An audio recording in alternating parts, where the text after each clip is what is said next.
The New York Public Library's 2018 publication that encourages people to read genealogies includes discussion of reading family histories to understand the family level impacts of historical events relative to your own family.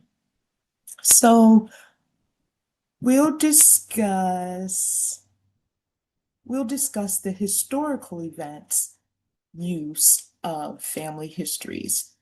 And we are doing that here in part 3 of Why Read Genealogies.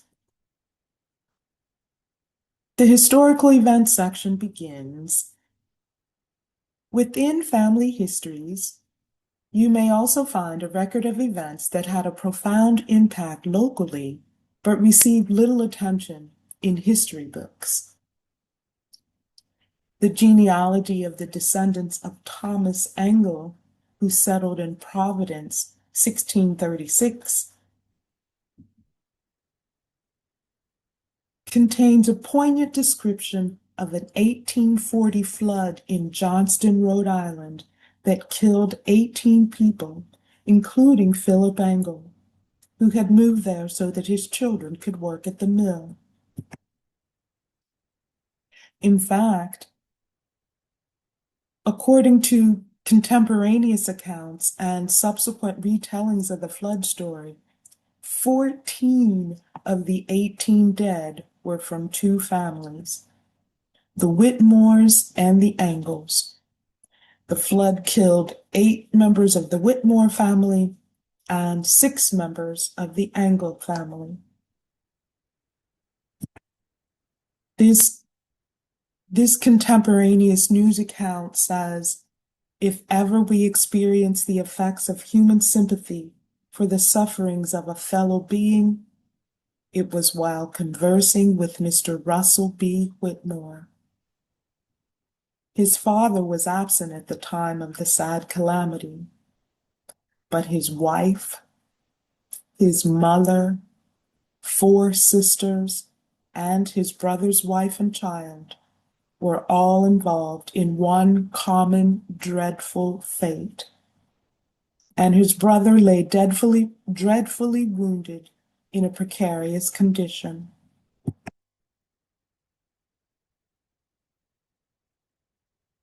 A 20th century retrospective reminds the Johnstown community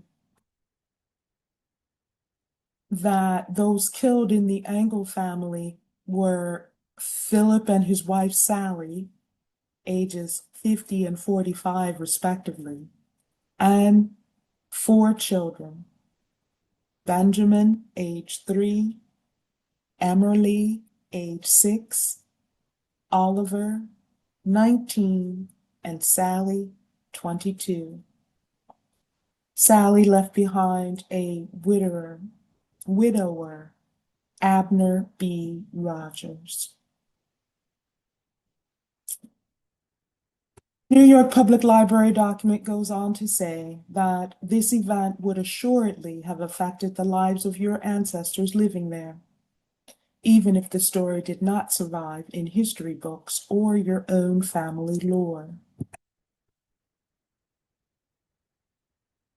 Family histories also illustrate the personal impact of well-known historical events on families like your own.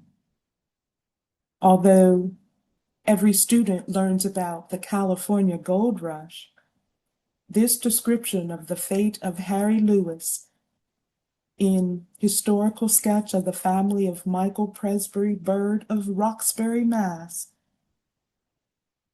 adds everyday detail and a memorable personal touch. It says, while teaching at Llewellyn, Pennsylvania, the gold mines of California were discovered, and he, with others, was attacked with the gold fever. The weather being too hot to enter the mines, he commenced cutting hay, which was worth $80 a ton. He paid $80 for a sign, $10 for a pitchfork, $8 for a rake.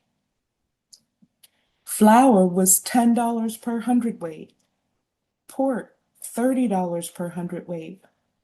Sugar, 25 cents a pound. Rice, 10 cents a pound. Dried apples, $30 a bushel.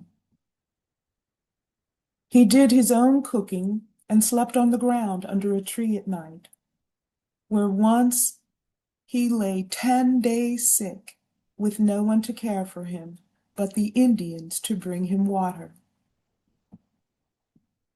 In November, he built a log cabin at the mines, preparatory to digging gold, when he was again taken sick, with no one but strangers around him, and died January 19th, 1850.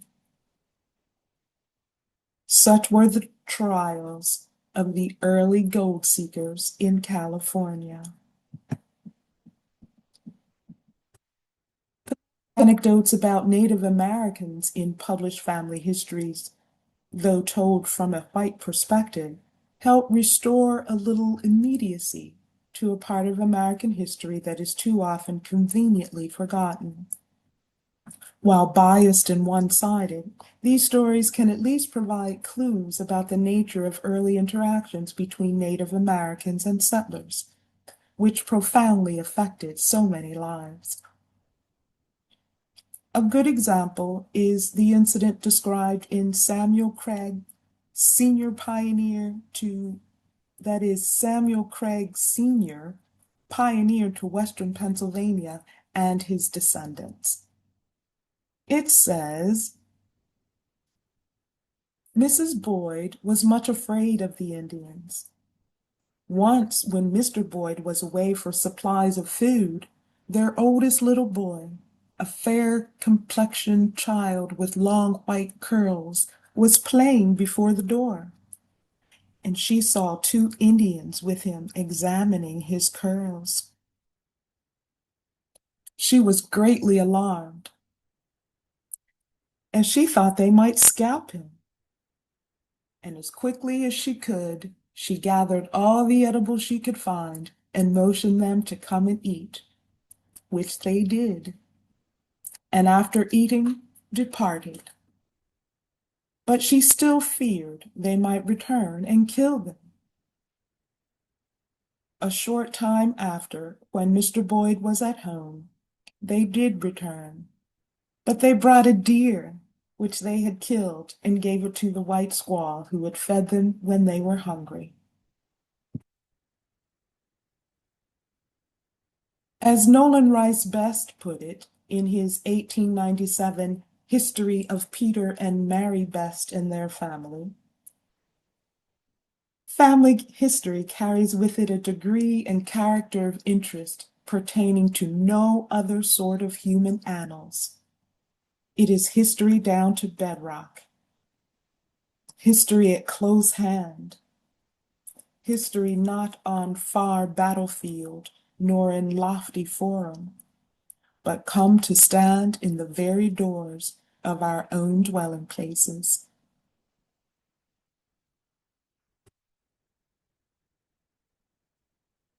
Next, the article moves to the historically underrepresented groups of women and African Americans.